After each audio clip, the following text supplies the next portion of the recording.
So what does this all mean for reproductive options to prevent passing on the faulty mitochondria? So first, looking again at testing in the pregnancy. Because of the amount of faulty mitochondria can vary between organs and body parts, one important question about testing in the pregnancy is whether the test result in the sample will be the same as in the baby. There's not a lot of information available on this in the literature, but I will go through some of the reported findings. So as I explained, with one of the tests in the pregnancy called a CVS, we take some cells of the placenta. So the literature has shown that the mean amount of the faulty mitochondria in the whole placenta seems to be similar to taking some fluid around the baby, so the amniotic fluid, and also similar to testing, for example, the baby's blood. However, when you take smaller samples out from the placenta, which is what happens when you do a CVS test in the pregnancy, then there can be more variation. And that the variation up to 45% has been reported.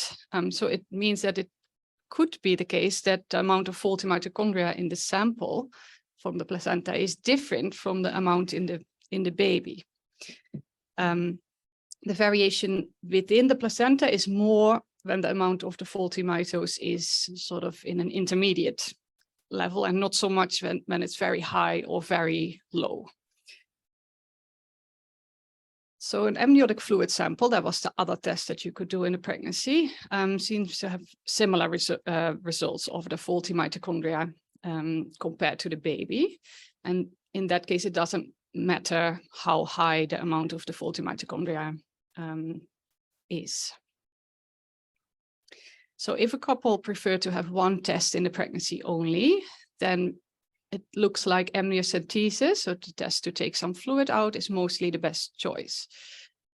An alternative approach can be to start with CVS and then, depending on the result, consider an amniocentesis as a second step. So if, for example, the result in the first test would be a very high or a very low amount of faulty mitose, then an amniocentesis may not be needed.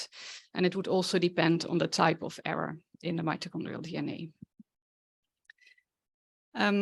Another relevant question is whether the amount of faulty mitochondria remains the same throughout the development of the embryo in the pregnancy, and whether it's similar in various tissues or various organs of the baby. And that seems to be the case from, again, limited data that we have. However, even though amniocentesis seems to reflect the baby's mutation load well, the main difficulty with testing the pregnancy is that it will often be difficult to know whether the amount of faulty mitochondria that is identified in the test means the baby will be healthy or sick. And that, of course, can then result in very difficult dilemmas around a possible termination of the pregnancy.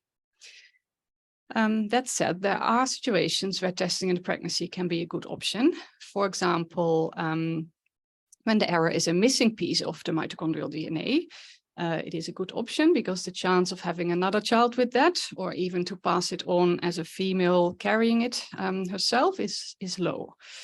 And also when a female has a low amount of an error in the mitochondrial DNA herself, testing in the pregnancy could be considered. Furthermore, there are specific errors in the mitochondrial DNA that always go to very low or very high amounts when passed on to offspring, and which means a clear result in testing in a pregnancy is more likely. And the last category are so-called de novo mtDNA errors. So de novo means that the error occurs for the first time in a child and is not carried by the mother. It can never be fully proven that the error occurred newly in the child, as the error can be present in the mother in tissues that were not tested, such as muscle, if, say, only the blood was tested, or in her eggs, which is hard to test in the first place, or the amount of faulty mitochondria could have been too low to detect in the test. So when I was doing my research in the Netherlands, I looked into these de novo mtDNA mutations in our center and in the literature, and I found that the chance of having another affected child was actually low. And in fact, if the mother had thorough testing of multiple tissues, there were no reports of a second affected child. So the recurrence risk in that case is close to 0. So testing in a pregnancy can be offered for reassurance.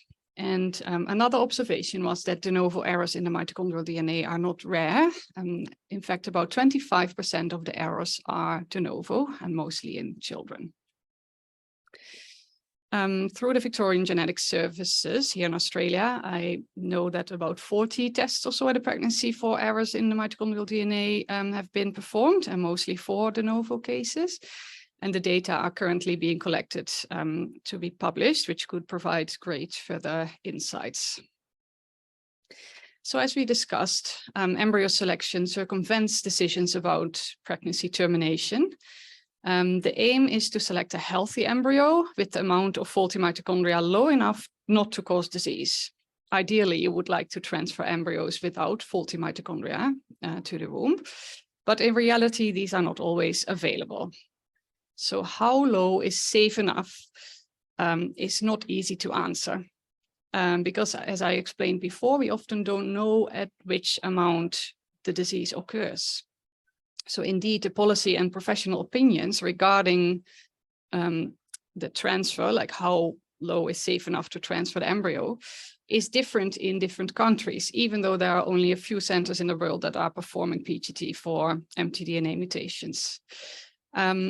So in the Netherlands, where I used to work, we had specific threshold for the 2 frequent MELAS and Lee mutations and an 18% threshold for the other mutations.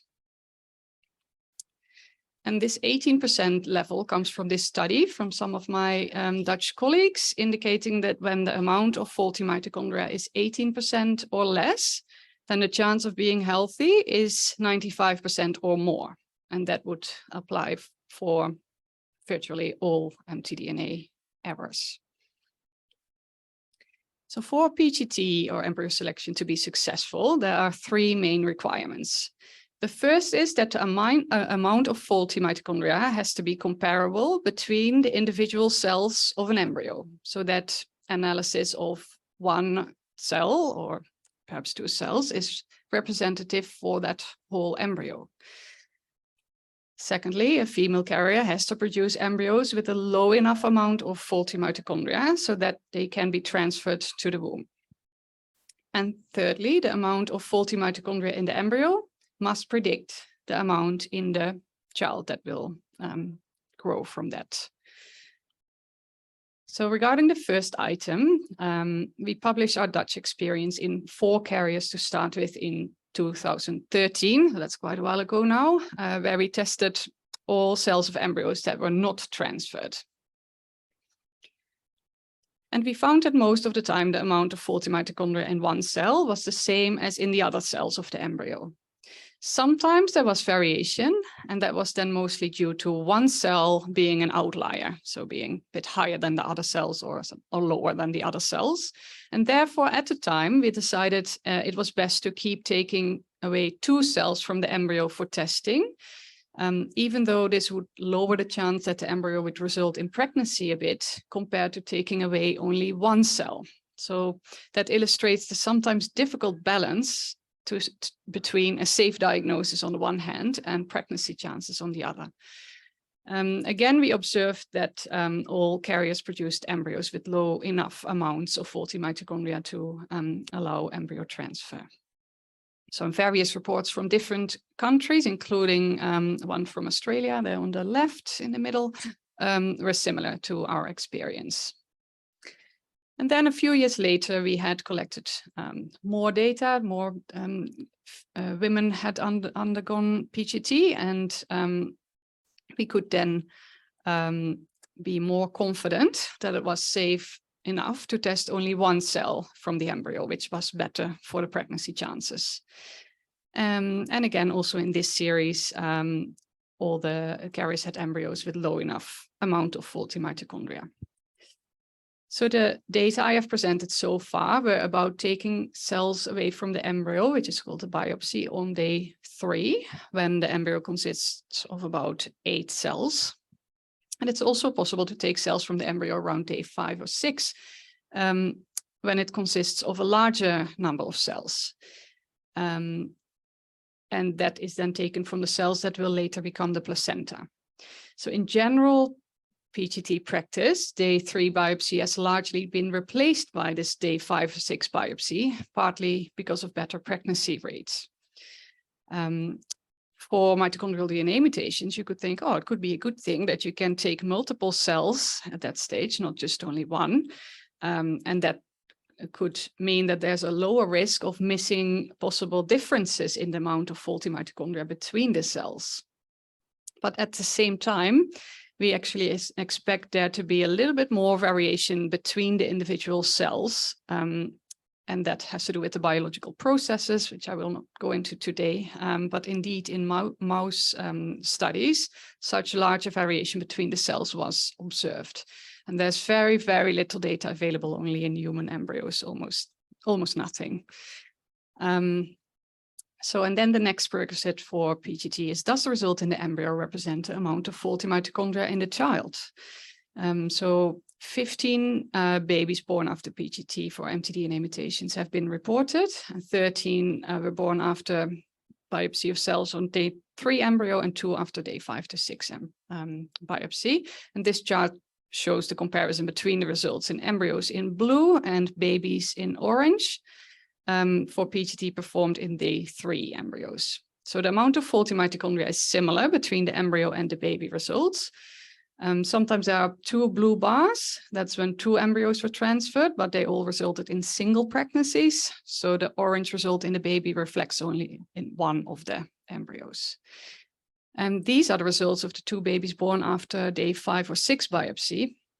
And there's one that didn't have the mutation at all. That's the one on the right side. And the other one, the first one, there is quite a difference between the embryo result in blue and then part of the analysis in the child in orange. And the analysis have been done at different labs. And unfortunately, so far, it hasn't been clarified what may have been the explanation. So perhaps it causes an unjustified negative stamp on day 5 or 6 biopsy, but we don't know that. So in all, until more data are available, it's hard to give formal recommendations about day 5 biopsy for errors in the mitochondrial DNA. So back to the requirements for successful PGT. The first and the third are met for day 3 biopsy, at least we know that, and the second one often too. But not always. PGT is not an option for females who only have faulty mitochondria, and also for carriers with high amounts of faulty mitochondria, the chances of producing embryos with low enough amounts are generally low. And for these carriers, mitochondrial donation, it's also called mitochondrial replacement therapy, can be the solution.